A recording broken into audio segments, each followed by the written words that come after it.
Need more tea. He says, please help me understand the relevance of TA. It seems to be based on the past, not current circumstances. The war, Genius Act, lawsuit, Trump, etc. It appears apples are being compared to oranges.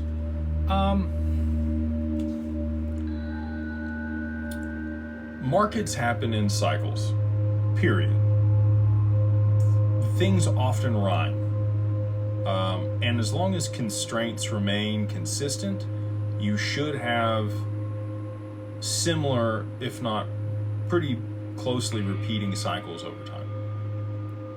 So to your point, constraints are changing in comparison to what they've been in the past. I would argue ETFs are another catalyst or constraint that you didn't mention there that are significant. We saw Bitcoin at an all-time high prior to the halving because of the ETFs in this last cycle. Never happened before. So it's broken the pattern. You also didn't have the rotation into altcoins for an alt season like we have in previous cycles because the majority of the liquidity that moved into Bitcoin was through the ETFs and not on exchanges.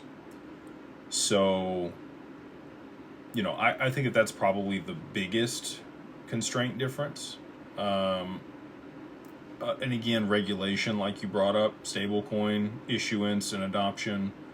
The lawsuit, I don't think really, you could argue that did impact XRP's price. There was definitely volatility caused by the lawsuit when it was issued, and then price did remain, very low for an extended period of time on XRP while the lawsuit was ongoing. And I would argue that the altcoin season that we saw in 21 was definitely truncated in comparison to what it could have been had that pressure not been there.